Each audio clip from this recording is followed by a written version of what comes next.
भारत अपना खुद का एक आयरन डोम बनाने जा रहा है जिसका नाम है सुदर्शन चक्र डिफेंस सिस्टम। इसका अनाउंसमेंट 15 अगस्त को पीएम नरेंद्र मोदी ने किया है लाल किले से। इंडिया का जो डिफेंस सिस्टम है वो प्रूव हुआ ऑपरेशन सिंदूर में, क्योंकि ऑपरेशन सिंदूर में सैकड़ों मिसाइलें दागी गई पाकिस्तान की तरफ से, लेकिन एक भी नुकसान नहीं हुआ किसी भारतीय को। तो उसके बाद से गवर्नमेंट ऑफ इंडिया ने और इंडियन जो साइंटिस्ट हैं उन्होंने सोचना शुरू किया कि ऐसा वारफेयर इन फ्यूचर में अगर होगा और लंबा चलेगा तो फिर कैसे क्या कर सकते हैं। उसके साथ साथ पाकिस्तानी जितने भी सैनिक हैं, उनके जो नेता हैं, उनके मंत्री हैं, प्रधानमंत्री तक खुद, ये सभी गीदड़ भक्कियां देते रहते हैं। कुछ ही समय पहले पाकिस्तान के जो चीफ मार्शल हैं, फील्ड मार्शल आसिम मुनीर, उन्होंने एक बयान दिया कि हम इंडिया के किसी भी डैम को डिस्ट्रॉय कर देंगे अगर पानी रोका गया तो, चेनाब सिंधु नदी का। तो ये सारी चीजें ध्यान में रखते हुए गवर्नमेंट ऑफ इंडिया ने, प्राइम मिनिस्टर ने लाल किले से अनाउंसमेंट किया कि इंडिया भी एक अपना आयरन डोम की तरीके। ये एयर डिफेंस सिस्टम काम कैसे करेगा इस पे हम आपको बताते हैं थोड़ा सा।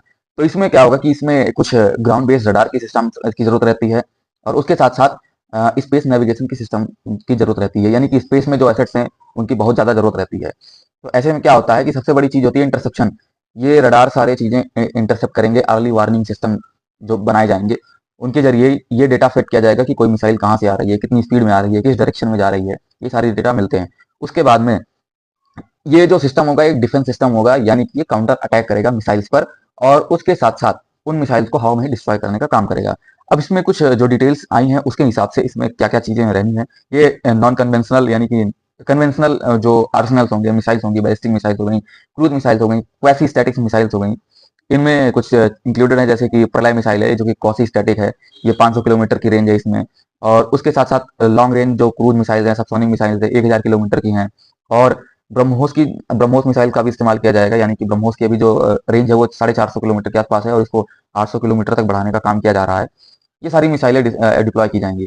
तो पीएम मोदी के हिसाब से ये सारी चीजें केवल बॉर्डर पे नहीं रखी जाएंगी। ये जो इंडिया के एसेट्स हैं, जो इंपॉर्टेंट एसेट्स हैं, एसेट्स में क्या क्या होता है, सबसे पहले होता है पावर प्लांट, चाहे वो न्यूक्लियर पावर प्लांट हो या हाइड्रोलिक पावर प्लांट हो, हाइड्रो पावर प्लांट हो, जहां से बिजली उत्पादन हो रहा है।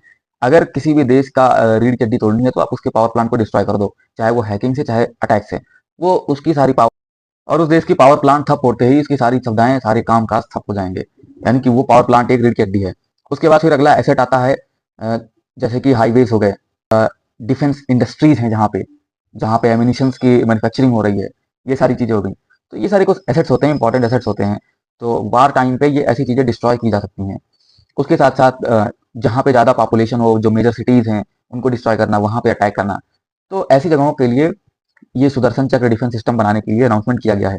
उसके साथ साथ डीआरडीओ एक काम कर रहा है बैलिस्टिक मिसाइल डिफेंस यानी बीएमडी पे, और ये प्रोजेक्ट कुशा पे के अंतर्गत है। इसमें इंटरसेप्टर मिसाइल्स को बनाया जा रहा है और डिप्लॉय की भी किया जाएगा इनको। ये फेज 1 में है। इसके अंतर्गत 2000 किलोमीटर रेंज तक की बैलिस्टिक मिसाइल्स को भी बनाया जा रहा है, ताकि जो इनमी मिसाइल्स हैं उनको ट्रैक करे और डिस्ट्रॉय करे, हाई एल्टीट्यूड पे भी और लो एल्टीट्यूड पे भी, अर्थ के एटमॉस्फेयर में। तो ये सारे चीजें कैपेबिलिटी बढ़ाने की घोषणा की गई है इसमें। थोड़ी बहुत डिटेल्स की बात करते हैं सुदर्शन डिफेंस सिस्टम की, सुदर्शन चक्र डिफेंस सिस्टम की। ये बेसिकली 3 लेयर्स में बनाया जाएगा। पहला लेयर होगा इनर लेयर, फिर मिड लेयर, और तीसरा होगा जो स्पेस बेस्ड होगा, यानी कि आउटर लेयर का। देखिए, सबसे पहले इंटरसेप्शन की जरूरत होती है। अगर कोई मिसाइल बैलिस्टिक मिसाइल है वो एटमॉस्फेयर के बाहर से होकर के आ रही है इंडिया के ऊपर किसी लोकेशन पे, तो उसे नॉर्मली डिटेक्ट करना इम्पॉसिबल होता है। उसके लिए लॉन्ग रेंज रडार्स या फिर स्पेस बेस्ड रडार यानी सैटेलाइट की जरूरत पड़ती है। वो होगा लॉन्ग रेंज पे।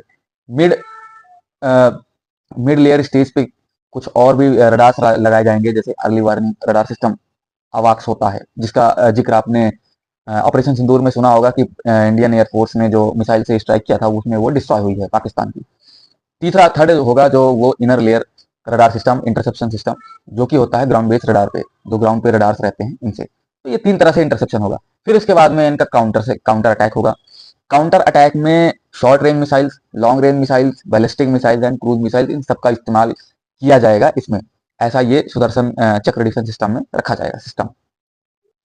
उसके अलावा इस डिफेंस सिस्टम को एआई बेस्ड बनाया जाएगा, यानी कि अगर कोई ह्यूमन एरर हो जाता है तो ये अपना काम करना नहीं बंद करना चाहिए। जैसे कि S-400 और ब्रह्मोस मिसाइल में कुछ एआई और मशीन लर्निंग का इस्तेमाल किया गया था। उसके साथ साथ ये जीपीएस और नाविक बेस्ड, यानी कि जो अमेरिकन नेविगेशन सिस्टम है जीपीएस गूगल का, और इंडिया का जो खुद का इंडिजिनस नेविगेशन सिस्टम है नाविक, इन दोनों का इस्तेमाल किया था। इसलिए बिल्कुल प्रिसाइज और एक्यूरेट स्ट्राइक हुआ था, प्रिसीजन स्ट्राइक हुआ था। ठीक उसी प्रकार इसको भी एआई बेस्ड इक्विप किया जाएगा और उसके साथ साथ इसमें भी नाविक का इस्तेमाल किया जाएगा, ताकि इनिमी के टारगेट को प्रिसाइजली अटैक कर सके। तीसरी खासियत इसकी ये होगी कि ये एक लेजर बेस्ड वेपन्स का इस्तेमाल करेगा, यानी कि कई बार ड्रोन से अटैक होता है तो उसे डिस्ट्रॉय करना कई बार थोड़ा उतना सटीक निशाना नहीं लग सकता है मिसाइल से। इसके साथ साथ ये कई बार क्या होता है, रडार को जैम कर दिया जाता है। ये भी आपने ऑपरेशन सिंदूर में न्यूज में सुना ही होगा। और कि जो चाइनीज मिसाइल्स थी, चाइनीज एयर डिफेंस सिस्टम था पाकिस्तान का, उसे जैम कर दिया था, उसका रडार को जैम कर दिया था इंडियन एयरफोर्स ने। तो ठीक उसी प्रकार ये एंटी जैमिंग रडार का इस्तेमाल करेगा, यानी कि इसमें इसके रडार को जैम करना इम्पॉसिबल होगा।